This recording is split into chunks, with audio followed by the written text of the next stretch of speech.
Hi friends, welcome to relax recipes. இன்றைக்கி ஒரு tips வீடியோன்னு சொல்லலாம். ரொம்ப யூஸ்ஃபுல்லான வீடியோன்னு கூட சொல்லலாம். அதுவும் பிகினர்ஸ்க்கு இது கட்டாயம் யூஸ்ஃபுல்லாக இருக்குங்க. இப்போ பார்த்தீங்கன்னா நம்ம காய்கறிகள் மொத்தமாகவோ இல்லை ஒரு வாரத்துக்கு தேவையான காய்கறிகளையோ வாங்கிடுறோம். அது சந்தையில் வாங்கினாலும் சரி, நம்ம சூப்பர் மார்க்கெட்டில் கூட பர்ச்சேஸ் பண்ணுறோம். பெஸ்ட்டு சந்தையில் வாங்குறது தான். அப்படி மொத்தமாக நீங்கள் காய்கறிகள் வாங்கையில் நீங்கள் என்ன பார்த்து வாங்கணும், ஒரு வாரத்துக்கு கெட்டு போகாமல் ஃப்ரெஷ்ஷாக எப்படி வாங்குறது அப்படிங்கிற டிப்ஸ் வீடியோ தான் இன்றைக்கி நம்ம பார்க்க போகிறோம்.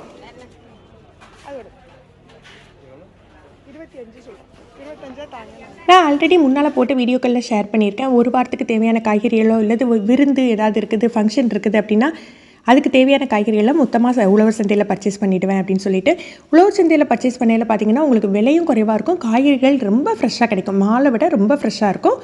நான் வழக்கமாக சின்ன பை எடுத்துகிட்டு போய் தனித்தனியாக தான் வாங்குவேன். இன்றைக்கி உங்ககிட்ட எல்லா காய்கறிகளையும் காட்டி அதை பற்றி ஷேர் பண்ணிக்கலாம் அப்படிங்கிறதுனால இந்த மாதிரி மொத்தமாக எடுத்து வச்சுருக்கேன்.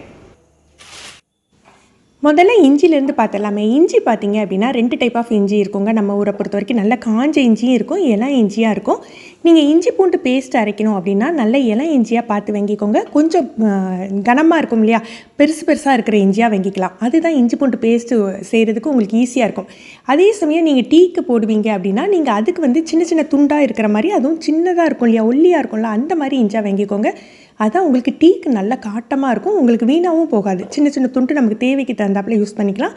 நான் யூஸ்வலாக 2க்கு சேர்த்து வாங்குறதுனால 2டையுமே கலந்து வாங்கிக்குவேன். காஞ்சி இஞ்சி தான் வாங்கிப்பேன், ரொம்ப ஈரப்பதமாக வாங்கிக்க மாட்டேன். டீக்கு போடுறதுக்கு அதுதான் ரொம்ப நாளைக்கு நல்லா கெட்டு போகாமல் இருக்கும்.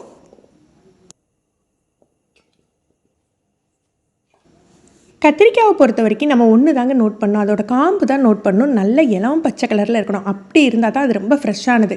பொதுவாக கத்திரிக்காயில் நம்ம பூச்சி எதுவும் இருக்கா, சொத்தை இருக்கா அப்படின்னு சொல்லி அந்த கருப்பு புள்ளி இருக்கான்னு பார்த்து வாங்குவோம். அது நம்ம எல்லாத்துக்குமே தெரிஞ்சிருக்கும்.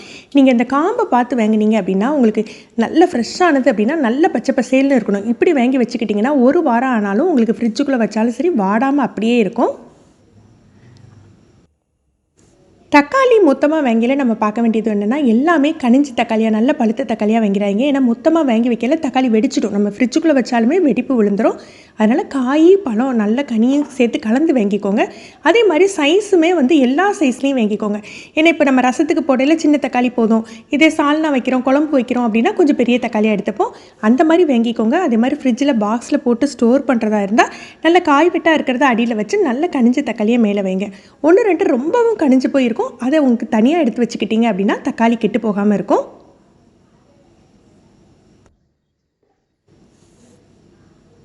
புடலங்காய், சுரக்காய் இந்த மாதிரி நீர்க்காய்கள்லாம் வாங்கியில் பார்த்தீங்கன்னா லைட்டாக நீங்கள் ப்ரெஸ் பண்ணி பார்க்கணும். கையால் லைட்டாக அழுத்தி விட்டு பார்த்தீங்க அப்படின்னா, அதை விரல் நுனியாக வச்சு அழுத்தினீங்க அப்படின்னா அதுலேருந்து நல்ல நீர் கசிவு இருக்குங்க. அந்த மாதிரி இருந்தால் தான் அது ஃப்ரெஷ் காய்னு அர்த்தம். இது நம்ம தோட்டத்தில் உள்ள காய் தான், அதனால் ரொம்ப பார்க்கணும் இல்லை. உங்களுக்கு பார்க்க ஒரு இதாக தெரிஞ்சால் கூட இது இளங்காயாக தான் இருந்தது. நீங்கள் மார்க்கெட்டில் வாங்கியில் இந்த மாதிரி கையால் அழுத்தி பாருங்கள். அடுத்தது வாழைத்தண்டு பார்த்திங்கன்னா 2 விதமான வாழைத்தண்டு வருங்க. ஒன்று நார் அதிகமாக இருந்ததுன்னா நீங்கள் சூப் போட்டு குடிக்கவோ அல்லது வாழைத்தண்டு சாறு எடுத்து குடிப்பாங்க இல்லையா, ஜூஸ் போட்டு குடிக்கிறதுக்கும் யூஸாக இருக்கும். இதே நீங்கள் பொரியல் பண்ணுறதா இருந்தால் இளந்தண்டு வேணும் அப்படின்னு சொல்லிட்டு கேட்டு வாங்குங்க. நான் வாங்கியிருக்கிறது பார்த்திங்கன்னா இளந்தண்டு தான். ஆனால் ஒரு பக்கம் பார்க்கையில் உங்களுக்கு கருப்பாக தெரிகிற மாதிரி இருக்கும். நான் உங்களுக்கு கட் பண்ணி காட்டுறேன். இது நீங்கள் ஃப்ரிட்ஜில் வைக்கிறதா இருந்தால் அந்த நுனியை மட்டும் லைட்டாக கட் பண்ணிவிட்டு வைங்க. ஃபுல்லாக அந்த மேல் தோலை ஃபுல்லாக எடுத்து விட வேண்டாம். மேல் தோல் ஃபுல்லாக எடுத்து விட்டீங்க அப்படின்னா உள்ள அந்த தண்டு கருத்து போயிடும். நீங்கள் குக் பண்ணையில் மேலே உள்ளதை எடுத்துக்கோங்க.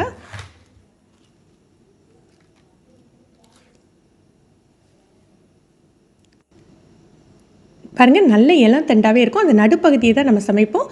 நீங்கள் நார் நல்ல ஜூஸ்னால் நார் உள்ளதாக வாங்கணும், இல்லை பொரியலுக்குன்னா இளம் தண்டுன்னு கேட்டு வாங்கணும். அதான் வாழைத்தண்டு வாங்குறதுக்கு. பீட்ரூட் வாங்கியில் பார்த்தீங்கன்னா நல்ல கல் மாதிரி இருக்கிற மாதிரி பார்த்து எடுத்துக்கோங்க. ஏன்னா நல்ல ஹார்டாக இருந்தால் தான் அது ஃப்ரெஷ்ஷாக இருக்குன்னு அர்த்தம். கொஞ்சம் சாஃப்டாக கொலன்னு இருந்ததுன்னா அது வாடினது அப்படின்னு அர்த்தம். பச்சை மிளகா பார்த்திங்கன்னா 2-3 வெரைட்டி வருதுங்க. ஒரு சில மிளகா இந்த மாதிரி பிளாஸ்டிக் மாதிரி பார்க்குறதுக்கே பிளாஸ்டிக் மிளகா மாதிரி இருக்குது, கனமாக நீளமாக சின்னது குச்சியாக வரும். அந்த மாதிரி பச்சை மிளகா வரும், இல்லை குண்டு மிளகாவும் வரும்.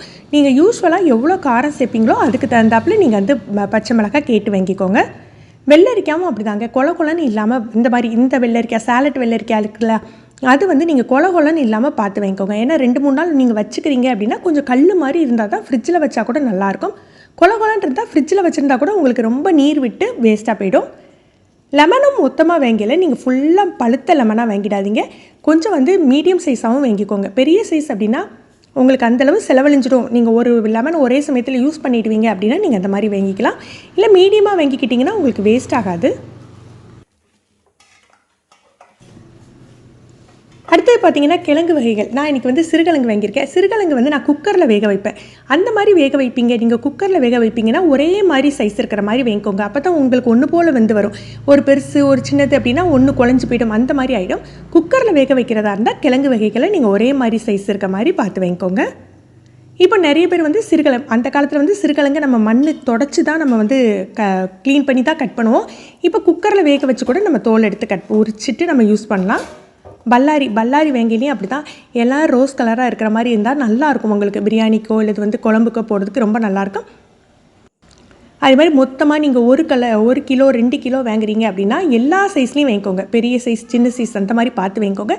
நம்ம தேவைக்கு தகுந்தாப்பில் எடுத்துக்கலாம்.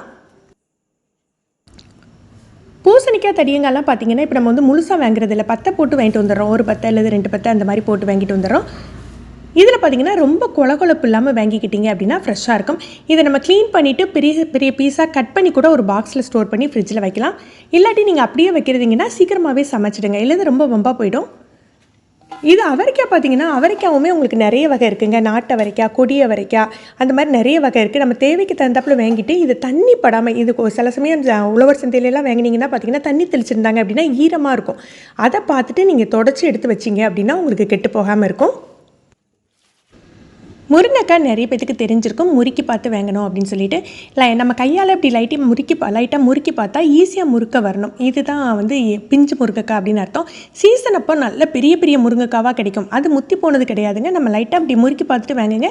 முறுக்க வந்தது அப்படின்னா அதுவுமே எல்லாம் முருங்கைக்காய் தான். நான் வழக்கமாக முருங்கைக்காவை கட் பண்ணி ஒரு பாக்ஸில் போட்டு ஸ்டோர் பண்ணி வச்சுக்குவேன்.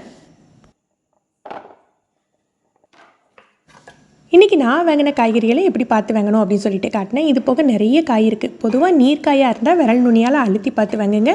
வெண்டைக்காயெல்லாம் வாங்கணும் அப்படின்னா அந்த நுனி காம்பை உடச்சி பார்த்து வாங்கணும். பட்டுன்னு உடஞ்சிது அப்படின்னா அது பிஞ்சு வெண்டைக்காய்.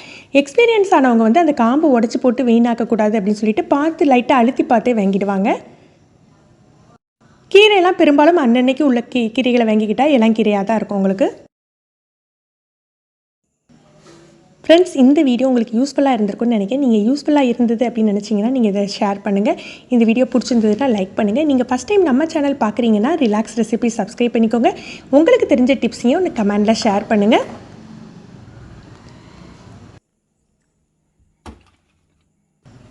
கீழே இருக்க பெல் பட்டனில் நீங்கள் ஆல் அப்படிங்கிற ஆப்ஷன் செலக்ட் பண்ணி வச்சுக்கிட்டிங்கன்னா நம்ம சேனலில் வீடியோக்கள் போட்ட உடனே உங்களுக்கு நோட்டிஃபிகேஷன் கிடைக்கும். தேங்க்யூ.